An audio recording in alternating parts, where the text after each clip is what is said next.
தமிழ் பேசும் அனைத்து நல்லவங்களுக்கும் வணக்கம். இது உங்கள் அபிமான தமிழ் டெக் பிரைம் செய்திகள். ஸோ இந்த வாரத்தோட முதல் நாள் எக்கச்சக்கமான டெக் செய்திகள் வழக்கம் போலவே வந்து கொண்டு வந்திருக்கேன். ஒரு சில லான்ச்சும் ஆயிருக்கு, அதை பற்றின முழுமையான தகவலை வந்து கொண்டு வந்திருக்கேன். பட் இதெல்லாம் பார்க்கறதுக்கு முன்பாக கடந்த பிரைம் எபிசோடில் ஒரு ஐபி கொஸ்டின் கேட்டிருந்தேன்.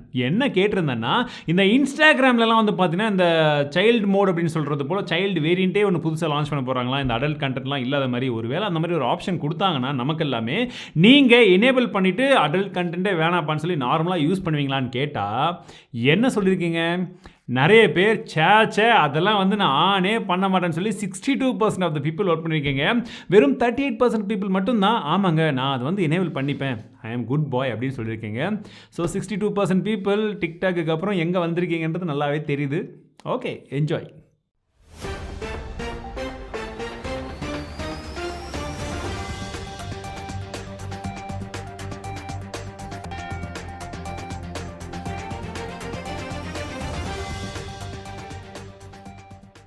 இந்த வருஷத்தோட செகண்ட் ஹாஃபில் ஜியோவுடைய ஏஜி மீட்டிங் இருக்க போது, அந்த ஏஜி மீட்டிங்கில் ஜியோவுடைய சீப்பஸ்ட் 5G ஸ்மார்ட் ஃபோன் மற்றும் சீப்பஸ்ட் லேப்டாப் இது ரெண்டுத்தையுமே வந்து ஜியோ லான்ச் பண்ணுறதுக்கு இருக்கிறதா ஒரு சில லீக்ஸ் வந்திருக்கு.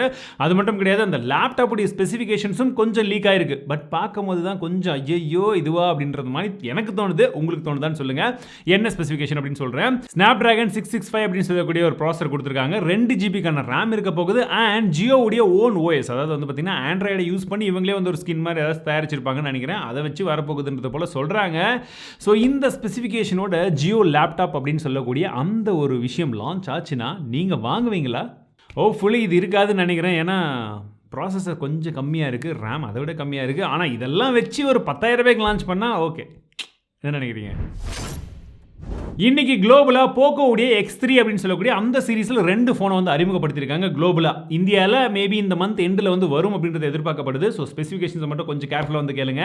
ஃபஸ்ட்டு NFC மாடல் என்னன்னு பார்த்தீங்கன்னா, நமக்கு ஸ்னாப்டிராகன் 732G அப்படின்னு சொல்லக்கூடிய ப்ராசஸர் வந்து கொடுத்துருக்காங்க. 6GB ரேம் வேரியன்ட் அப்படின்றது பேஸ் வேரியண்ட்டாக வரப்போது. கார்னிங் கிளாஸ் 5 ப்ரொடக்ஷனோட வருது. 120 ஹெர்ட்ஸ்க்கான ரெஃப்ரெஷ் ரேட்ஸோட AMOLED டிஸ்பிளே வந்து கொடுக்க போகிறாங்க. இது வந்து பார்த்தீங்கன்னா அந்த NFCன்னு சொல்லக்கூடிய மாடல். என்னடா பேர் வச்சுருக்கீங்க NFCன்னு சொல்லிட்டு? வேறு நல்ல பேரே கிடைக்கலையா? லைட்டு இல்லை நார்மல் ஏதோ ஒன்று வச்சுருக்கலாம். NFC சரி. ப்ரோ அப்படின்றத பார்த்தீங்கன்னா அதில் நமக்கு ஸ்னாப்டிராகன் 860 அப்படின்னு சொல்லக்கூடிய ஒரு ப்ராசஸர் வந்து கொண்டு வந்திருக்காங்க. 6GB ரேம் 8GB ரேம் அப்படின்ற 2 வேரியண்ட்டில் வரப்போது. UFS 3.1 சப்போர்ட்டோட வரப்போது. கார்னிங் கிளாஸ் 6 இருக்க போது. AMOLED டிஸ்பிளே பட் 120 ஹெர்ட்ஸ்க்கான ரெஃப்ரெஷ் ரேட்ஸோட வரப்போகுது. இந்த ஸ்மார்ட் ஃபோன் அப்படின்றது தான் ப்ரோவாக இருக்குது. ஸ்னாப்டிராகன் 800 சீரீஸில் கொண்டு வர போகிறாங்க. ஆனால் விலை என்னவாக இருந்தால் கரெக்டாக இருக்கும்? இன்றைய ஐபி கொஸ்டின் மேபி இதே வந்து வச்சுக்கலாம். ஸோ என்ன அப்படின்னு பார்த்தீங்கன்னா, இந்த போக்கோ X3 ப்ரோவுடைய ஸ்பெசிஃபிகேஷன்ஸ் இப்போ நீங்கள் பார்த்தீங்களே ஸ்க்ரீன்லையும் பார்த்தீங்கன்னா நானும் சொன்னேன். ஸோ இந்த ஸ்பெசிஃபிகேஷனோட இந்த பர்டிகுலர் மொபைல் ஒரு வேளை இந்தியாவில் லான்ச் ஆகிற மாதிரி இருந்தால் எந்த வேலையில் லான்ச் ஆனால் கரெக்டாக இருக்கும்? கம்யூனிட்டி டேப்பில் நம்மளுடைய ஐபி கொஸ்டின் கேட்டிருக்கேன். நீங்கள் அந்த 4-5 ப்ரைஸ் செக்மெண்ட்டில் உங்களுக்கு எது வரும் அப்படின்னு தோணுதோ மறக்காமல் போய் ஓட் பண்ணுங்கள். பார்க்கலாம் நம்ம கணிக்கிறதும் அவங்க கொண்டு வரதும் ஒன்றா இருக்குன்னு சொல்லி. கிரிப்டோ கரன்சி எக்ஸ்சேஞ்சஸ் எல்லாம் யூஸ் பண்ணக்கூடிய அந்த ஐபி அட்ரஸை இப்போ இந்திய அரசாங்கம் தடை பண்ணுறதுக்கு யோசிச்சுட்டு இருக்கிறதா வந்து சொல்கிறாங்க. ஸோ இது எல்லாமே என்னன்னு பார்த்தீங்கன்னா, கிரிப்டோ கரன்சியை கம்ப்ளீட்டாக இந்தியாவில் பேன் பண்ண போகிறாங்க. நான் ஏற்கனவே தொடர்ந்து சொல்லிக்கிட்டே இருக்கேன் இல்லையா? அதன் ஒரு முயற்சியாக அந்த ஐபி அட்ரஸ் எதுலேருந்தெல்லாம் வந்து கிரிப்டோ கரன்சியை வந்து ஆக்சஸ் பண்ணுறதுக்கு அந்த எக்ஸ்சேஞ்ச் வந்து ஒர்க் ஆகுதோ அது எல்லாத்தையும் வந்து மொத்தமாக வந்து நாங்கள் ஸ்டாப் பண்ண போகிறோம் அப்படின்றது போல் கவர்மெண்ட் பிளான் பண்ணிட்டு இருக்காங்களாம். ஸோ ஹோப்ஃபுல்லி நீங்கள் யாருமே கிரிப்டோ கரன்சியெல்லாம் வந்து வேறு யாரோ வீடியோலாம் வந்து பார்த்து வாங்காமல் இருக்கீங்கன்னு நினைக்கிறேன். பிரேசில் அரசாங்கம் இப்போ என்ன பண்ணியிருக்காங்கன்னு பார்த்தீங்கன்னா, ஆப்பிளுக்கு 15 கோடிக்கு ஃபைன் போட்டிருக்காங்க. எதுக்காக ஃபைன் அப்படின்னா, நம்ம ரீசெண்டாக ஐஃபோன் எல்லாம் அன்பாக்ஸ் பண்ணோம் பார்த்தீங்களா? ஐஃபோன் 12 ப்ரோ அந்த சீரிஸ் எல்லாமே அன்பாக்ஸ் பண்ணோம்.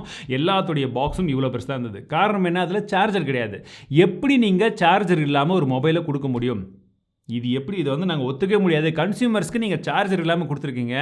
எங்கள் சட்டம் அதை வந்து ஒத்துக்காது. அதனால் நீங்கள் கம்பல்சரி 15 கோடி வந்து நீங்கள் வந்து ஃபைன் கட்டியே ஆகணும் அப்படின்றத போல் சொல்லியிருக்காங்க. ரொம்ப நல்ல விஷயம். பிகாஸ் ஆப்பிள் வேற ஒரு கணக்கு போட்டால் எல்லா அரசாங்கமும் ஒத்துப்பாங்கன்னு நினைக்கிறாங்க. இந்த மாதிரி ஒரு சில அரசாங்கங்கள் வந்து எதிர்க்கும் போது அந்த ஃபைனெல்லாம் வாங்கும்போது 15 கோடின்றது அவங்களுக்கு சர்வசாதாரணம். அவங்களாம் வந்து அந்த சார்ஜர் வித்தே சம்பாரிச்சிட்டு இருப்பாங்க. பட் அப்படி இருந்தாலுமே இந்தியாவிலும் இந்த மாதிரி ஒரு ஃபைன் போட்டால் ஒரு 150 கோடி அந்த மாதிரி இருந்தால் போட்டால் இன்னும் கொஞ்சம் பெஸ்ட்டாக இருக்கும். நான் கூட 2 ஐஃபோன் வாங்கினேன். ஒரு கோடி நமக்கு தந்தால் கூட பரவாயில்ல. தருவாங்களா? தெரியாது.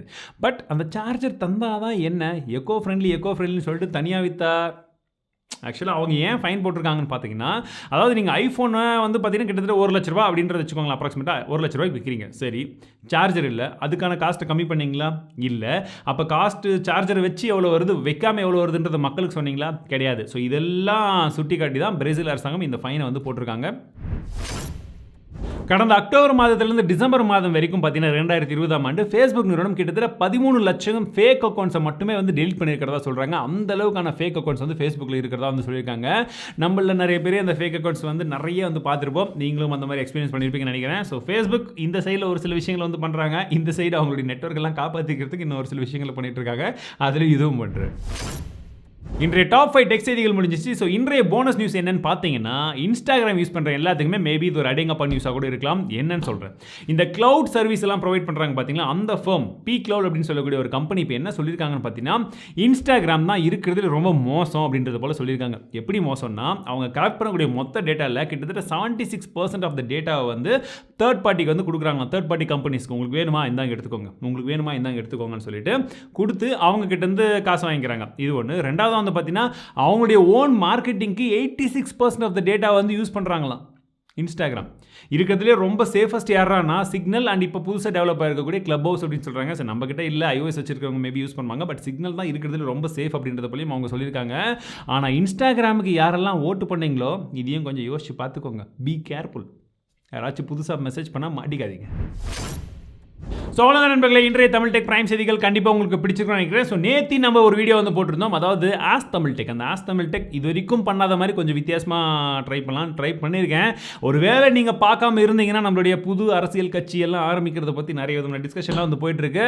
ஸோ மெம்பர்ஷிப் பற்றி நிறைய விதமான விஷயங்கள் டிஸ்கஸ் பண்ணியிருக்கோம். நீங்கள் அங்கே பார்த்தீங்கன்னா ரொம்ப சீரியஸான விஷயங்கள் நிறைய பேசியிருக்கோம். ஐ பட்டனில் கொடுக்குறேன், ஒரு வேளை பார்க்கலன்னா செக் பண்ணி பாருங்கள். கண்டிப்பாக உங்களுக்கு பிடிக்கும்னு நம்புகிறேன். கடந்த பிரைமரிஸுடைய சூப்பர் கமெண்டர்ஸ் இந்த 3 பேர் தான். ஸோ 3 பேருக்குமே மிகப்பெரிய நன்றிகள். அண்ட் தொடர்ந்து இதே மாதிரி சூப்பரான ஒரு ஆதரவெல்லாம் கொடுத்துட்டே இருங்க. தொடர்ந்து நம்மளும் தமிழ் டெக் பிரைமில் வந்து இன்னும் நிறைய விதமான டெக் செய்திகள் வந்து கொண்டு வந்துட்டே இருக்கலாம். ஸோ இந்த வீடியோ உங்களுக்கு பிடிச்சிருந்தா மறக்காம லைக் பண்ணுங்கள், உங்கள் நண்பர்கள் கூட ஷேர் பண்ணுங்கள். மீண்டும் உங்கள் அடுத்த சந்திக்கிறேன்.